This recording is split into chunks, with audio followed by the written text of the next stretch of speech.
السلام علیکم ورحمۃ اللہ وبرکاتہ۔ بسم اللہ الرحمن الرحیم۔ ان الذين يكفرون بآيات الله ويقتلون النبيين بغير حق ويقتلون الذين يأمرون بالقسط من الناس فبشرهم بعذاب أليم۔ أولئك الذين حبطت أعمالهم في الدنيا والآخرة وما لهم من ناصرين۔ ألم تر إلى الذين أوتوا نصيبا من الكتاب يدعون إلى كتاب الله ليحكم بينهم ثم يتولى فريق منهم وهم معرضون، ذلك بأنهم قالوا لن تمسنا النار إلا أياما معدودات وغرهم في دينهم ما كانوا يفترون، فكيف إذا جمعناهم ليوم لا ريب فيه ووفيت كل نفس ما كسبت وهم لا يظلمون۔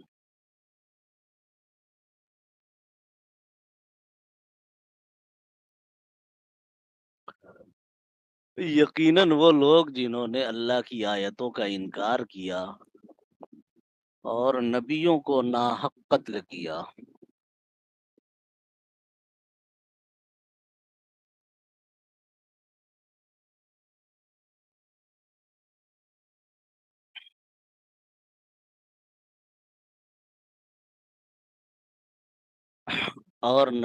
ناحق قتل کیا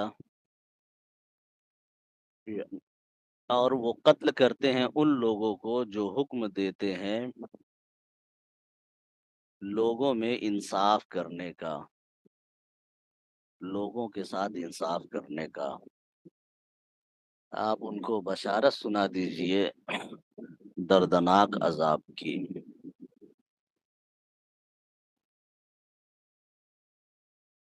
اس آیت میں خاص طور سے ذکر ہے پچھلی دو قوم یعنی یہود اور نصارہ کا۔ اب صراحتاً ان کا نام تو اس آیت کے اندر نہیں ہے، لیکن اشارہ انہی کی طرف ہے اس معنی کر کے کہ اس آیت کے اندر جو دو تین حرکتوں کا ذکر کیا گیا ہے وہ انہی کی ہیں۔ اللہ کی آیتوں کا انکار کرنا، نبیوں کو ناحق قتل کرنا، اور پھر وہ لوگ جو نبیوں کو قتل کرنے سے منع کرتے ہیں، یعنی انصاف قائم کرنے کی بات کرتے ہیں، ان کو قتل کرنا۔ ایک روایت ہے اس آیت کی تفسیر میں، ایک روایت ملتی ہے کہ رسول اللہ صلی اللہ علیہ وسلم نے فرمایا کہ بنی اسرائیل نے 43 نبیوں کو ایک وقت میں قتل کیا تھا، یعنی ایک موقع اور ایک وقت ایسا آیا تھا کہ انہوں نے ایک ساتھ 43 نبیوں کو قتل کیا ایک زمانے میں، اور ان کو جو سمجھانے والے لوگ تھے، یعنی جو منع کرنے والے تھے، جو یہ کہہ رہے تھے کہ انصاف سے کام لو، ظلم اور زیادتی نہ کرو، ان کو بھی قتل کیا ان لوگوں نے۔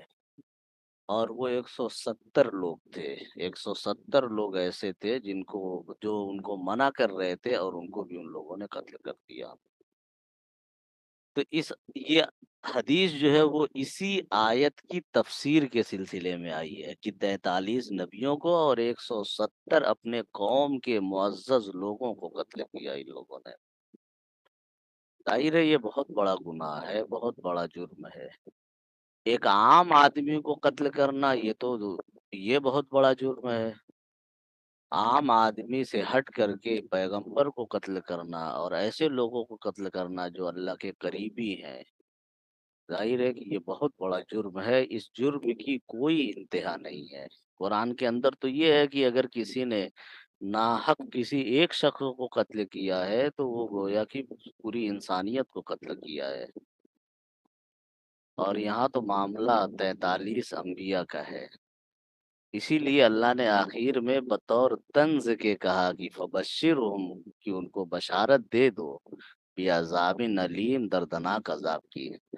ظاہر ہے کہ بشارت کا تعلق عذاب سے نہیں ہے، بشارت کا تعلق خوشی کی چیزوں سے ہوتا ہے، نہ کہ رنج والی چیزوں سے ہوتا ہے، لیکن یہ بطور طنز کے یہ بات کہی گئی ہے۔ کہ ان کو بشارت سنا دو کہ ان کی جو حرکتیں ہیں وہ سب کچھ دیکھی گئی ہیں، سب کو نوٹ کیا گیا ہے، سب کچھ دیکھا گیا ہے۔ جب وہ آئیں گے تو ان کی حرکتوں کا بدلہ ان کو دیا جائے گا، ان کے کاموں کا بدلہ ان کو دیا جائے گا، اس کی بشارت ان کو سنا دو۔ اس طرح کا طرز کلام یا اس طرح کی بات عام طور سے اس وقت کہی جاتی ہے جب جرم کرنے والا بہت بڑا جرم کرے اور اپنے جرم کو جرم نہ سمجھے، اپنی غلطی کو غلطی نہ سمجھے، اپنے گناہ کو گناہ نہ سمجھے، بلکہ نیکی سمجھ کر کے کرے، بھلائی سمجھ کر کے کرے۔ تو ایسے موقعوں پر اس طرح کی طنزیہ عبارت استعمال کی جاتی ہے۔ جیسے کسی شخص نے کوئی برا کام کیا اور اپنے اس برے کام کو اچھا سمجھ کر کے سینہ ٹھونک کر کے ہر جگہ بیان کرتا پھر رہا ہے کہ میں نے یہ کیا، میں نے وہ کیا، تو جو انصاف کرنے والا ہوگا وہ یہ کہے گا کہ ٹھیک ہے تم نے اچھا کیا، تو اب اس سے کہہ دو کہ آئے گا تو اس کا بدلہ بھی ویسے ہی اچھا ملے گا جیسا اس نے کیا۔ ظاہر ہے اچھا بدلہ ملنے کا مطلب یہ نہیں ہے کہ اس کے ساتھ اس کی عزت کی جائے گی، مقصد وہی ہے کہ اس کو سزا دی جائے گی۔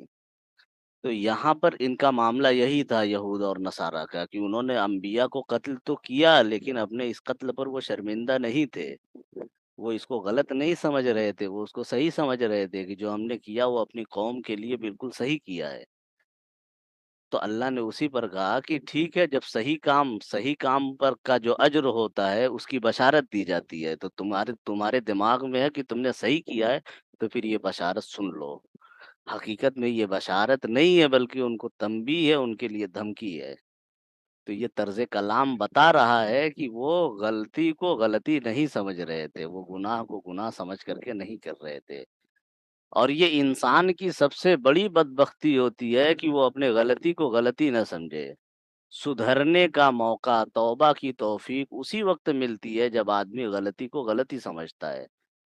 توبہ کی توفیق چھن جاتی ہے جب آدمی غلطی کو غلطی نہیں سمجھتا ہے۔ ایک چیز ہوتی ہے دین کے اندر کسی نئی چیز کا پیدا کرنا، یعنی ایسی چیز جو اللہ اور اس کے رسول سے ثابت نہ ہو، جو صحابہ کرام سے ثابت نہ ہو، اس کو کرنا یا اس پر عمل کرنا، اس کو بدعت کہتے ہیں۔ بدعت کرنے والے اپنی بدعت کو ہمیشہ نیکی سمجھ کے کرتے ہیں، اسی لیے کبھی ان کو توبہ کی توفیق نہیں ہوتی، یا کبھی ان کو اپنی غلطی پر ندامت نہیں ہوتی، شرمندگی نہیں ہوتی، چھوڑنے کی توفیق نہیں ہوتی۔ تو ایک تو غلطی اور پھر اس کو نیکی سمجھ کر کے کرنا، یہ بہت بدنصیبی کی بات ہے۔ آدمی گناہ کو گناہ سمجھ کر کے کرے تو اس کو چھوڑنے کی توفیق ملے گی، توبہ کی توفیق مل جائے گی، اس لیے کہ معلوم ہے کہ وہ غلط کر رہا ہے، لیکن گناہ کو صحیح سمجھ کر کے کرے تو کبھی توبہ کی توفیق نہیں ملے گی۔ یہود اور نصارہ کا معاملہ یہی تھا کہ وہ اپنے یہ سارے جرائم کرتے تھے لیکن ان کو جرم نہیں نیکی سمجھتے تھے۔ اسی طریقے سے وہ لوگ جو دین میں نئے کام کو پیدا کرنے والے ہیں، جو بدعت کرنے والے ہیں، ان کا بھی حال یہی ہوتا ہے کہ وہ اپنی بدعتوں کو صحیح سمجھتے ہیں۔ اب بدعتوں کو صحیح سمجھنے کی وجہ سے کبھی ان کو توفیق نہیں ہوتی ہے کہ وہ نیکی کی طرف لوٹ کر کے آئیں، اس لیے کہ ان کو یقین ہوتا ہے کہ ہم جو کر رہے ہیں وہی صحیح ہے، وہی ثواب ہے۔ تو ظاہر ہے ثواب کا کام آدمی چھوڑتا نہیں ہے، اس لیے ان کو چھوڑنے کی توفیق نہیں ملتی ہے۔ تو بہت سی بدعتیں اور بہت سی برائیاں جن کا تعلق دین اسلام سے بالکل نہیں ہے، قطعاً جن کا تعلق دین سے نہیں ہے، لیکن اسی کو لوگ دین سمجھ کر کے کرتے ہیں۔ ان چیزوں کو اگر دیکھنا ہو تو ہمارے زمانے میں ابھی محرم کا وقت قریب گزرا ہے، 10 محرم کا موقع جو ہے وہ بالکل قریب گزرا ہے۔ کتنی غیر اسلامی حرکتیں اس موقع پر کی جاتی ہیں اور اس کو نیکی سمجھ کر کے کی جاتی ہے۔ ظاہر ہے کہ ڈھول تاشا باجا ان کا اسلام سے کوئی تعلق نہیں ہے، دور قریب کا کوئی تعلق نہیں ہے، لیکن اسی ڈھول تاشے باجے کو نیکی سمجھ کر کے کیا جاتا ہے۔ ماتم کرنا، چیخنا چلانا، رات میں جاگنا اور ادھر ادھر کی حرکتیں کرنا، ظاہر ہے ان کا اسلام سے کوئی تعلق نہیں ہے۔ اسلام ایک سنجیدہ مذہب ہے۔ جلوس نکالنا اور لوگوں کو پریشان کرنا، لوگوں کے راستے میں روڑے اٹکانا، ان کا اسلام سے کوئی تعلق نہیں ہے۔ اسلام ایک سنجیدہ مذہب ہے۔ سنجیدہ مذہب ہونے کا مطلب یہ ہے کہ وہ اپنی عبادتوں میں اس کا خیال رکھتا ہے کہ کسی کو تکلیف نہ پہنچے۔ وہ کسی ایسی عبادت کا حکم نہیں دیتا ہے کہ جو دوسرے کے لیے تکلیف کا باعث بنے۔